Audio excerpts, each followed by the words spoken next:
नमस्ते दोस्तों, हिंदी की सर्वश्रेष्ठ पाठशाला में आप सभी का स्वागत है। आज के इस वीडियो में हम हिंदी वर्णमाला के महत्वपूर्ण एमसीक्यूज प्रश्न को विस्तार से समझेंगे।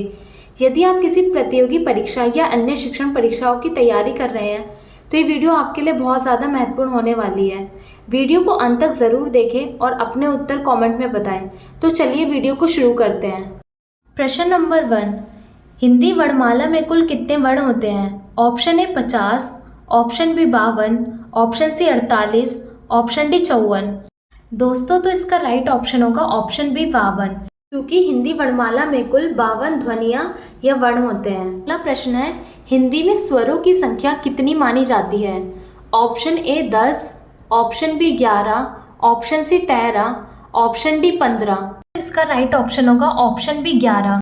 हिंदी में स्वरों की संख्या 11 होती है क्योंकि आ से लेकर ओ तक सभी को स्वर कहते हैं। अगला प्रश्न है, निम्न में से कौन सा स्वर है? ऑप्शन ए कै, ऑप्शन बी चै, ऑप्शन सी ए, ऑप्शन डी तय। तो अभी हमने पढ़ा था कि आ से लेकर ओ तक सभी स्वर कहलाते हैं, तो इसका राइट ऑप्शन हो जाएगा ऑप्शन सी आ। अगला प्रश्न है, क किस प्रकार का वर्ण है? ऑप्शन ए स्वर, ऑप्शन बी व्यंजन, ऑप्शन सी संयुक्ताक्षर, ऑप्शन डी ऊष्म। इसका राइट ऑप्शन होगा ऑप्शन बी व्यंजन। क्वेश्चन है, हिंदी वर्णमाला का पहला स्वर कौन सा है? ऑप्शन ए आ, ऑप्शन बी ई, ऑप्शन सी अ, ऑप्शन डी ऊ। इसका राइट ऑप्शन होगा ऑप्शन सी अ। अगला प्रश्न है, निम्न में से कौन सा दीर्घ स्वर है? ऑप्शन ए अ, ऑप्शन बी ई, ऑप्शन सी ऊ, ऑप्शन डी ई। इसका राइट ऑप्शन है ऑप्शन डी ई। दीर्घ का मतलब होता है बड़ा। जिन स्वरों को बोलने में ज़्यादा समय लगता है उसे दीर्घ स्वर कहते हैं। अगला प्रश्न है, री किस प्रकार का स्वर है? ऑप्शन ए हस्व, ऑप्शन बी दीर्घ, ऑप्शन सी प्लुप्त, ऑप्शन डी संयुक्त। राइट ऑप्शन है ऑप्शन ए हस्व। हस्व का मतलब होता है छोटा और री को बोलने में कम समय लगता है, इसलिए इसका राइट ऑप्शन हो जाएगा ऑप्शन ए हस्व। अगला प्रश्न है, हिंदी वर्णमाला का अंतिम व्यंजन कौन सा है? ऑप्शन ए स, ऑप्शन बी ह, ऑप्शन सी श, ऑप्शन डी ज्ञ। इसका राइट ऑप्शन होगा ऑप्शन बी ह, क्योंकि का से लेकर ह तक सभी वर्णों को व्यंजन कहते हैं। अगला प्रश्न है, निम्न में से कौन सा संयुक्त व्यंजन है? ऑप्शन ए क, ऑप्शन बी प, ऑप्शन सी श, ऑप्शन डी म। संयुक्त का मतलब होता है जुड़ा हुआ। श दो अलग अलग व्यंजनों से मिलकर बना है, क और श, इसीलिए इसे संयुक्त व्यंजन कहते हैं। तो इसका राइट ऑप्शन हो जाएगा ऑप्शन सी श्र। अगला प्रश्न है, अंक को क्या कहते हैं? ऑप्शन ए विसर्ग, ऑप्शन बी अनुस्वर, ऑप्शन डी अनुनासिक, ऑप्शन डी स्वर। किसी वर्ण के ऊपर जो बिंदु लगाया जाता है उसे व्याकरण की भाषा में अनुस्वार कहते हैं, तो इसका राइट ऑप्शन हो जाएगा ऑप्शन बी अनुस्वार। अगला प्रश्न है, अ को क्या कहते हैं? ऑप्शन ए अनुस्वर, ऑप्शन बी अनुनासिक, ऑप्शन सी विसर्ग, ऑप्शन डी स्वर। किसी भी शब्द के पीछे लगने वाले दो बिंदुओं को विसर्ग कहते हैं और इसे जब हम बोलते हैं तो अंत में है की आवाज आती है। इसका राइट ऑप्शन हो जाएगा ऑप्शन सी विसर्ग। अगला प्रश्न है, हिंदी में व्यंजनों की संख्या कितनी मानी जाती है? Option A 33, option B 35, option C 39, option D 41। तो इसका राइट ऑप्शन हो जाएगा ऑप्शन सी 39। अगला प्रश्न है, ड किस वर्ग का व्यंजन है?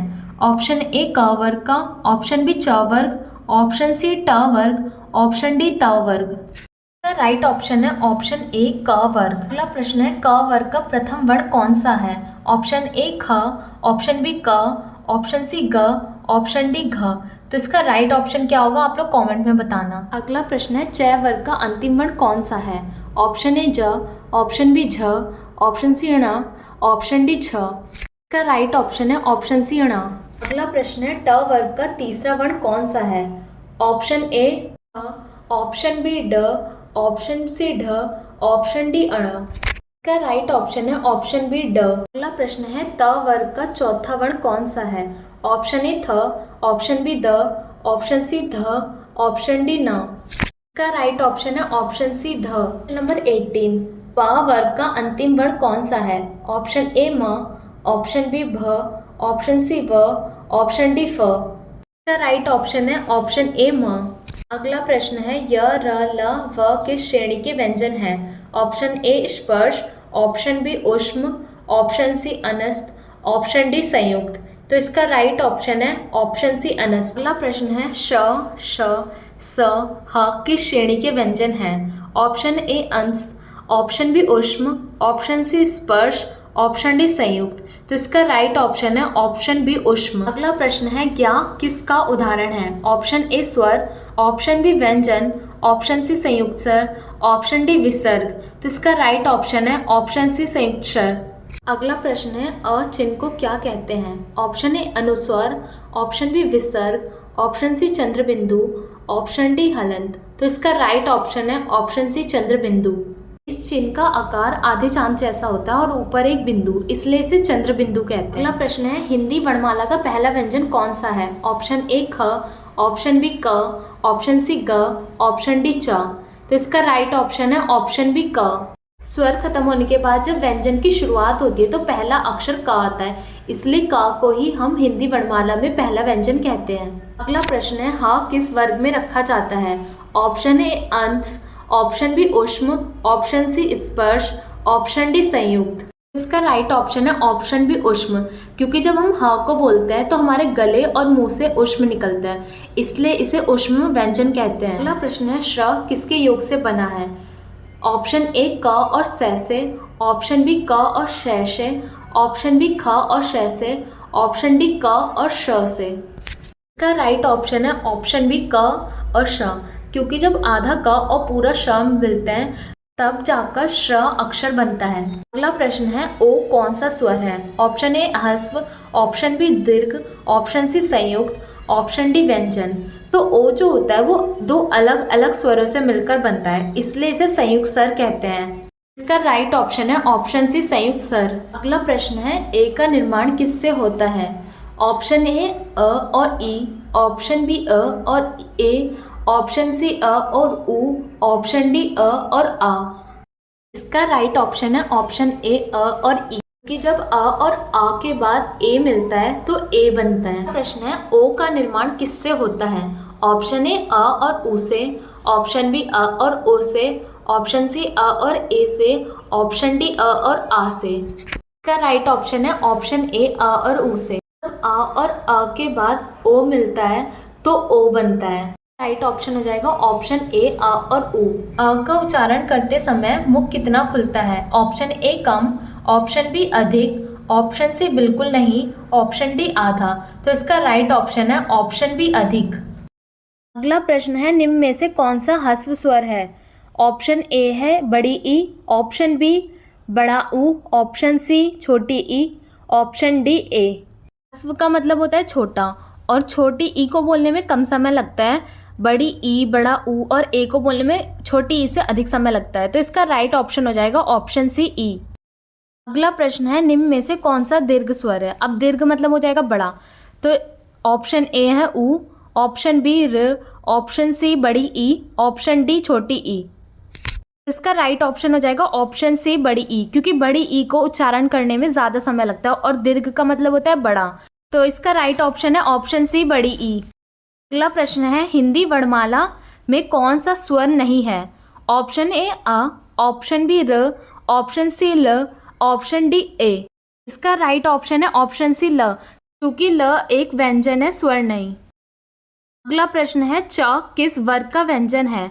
ऑप्शन ए क वर्ग, ऑप्शन बी च वर्ग, ऑप्शन सी ट वर्ग, ऑप्शन डी त वर्ग।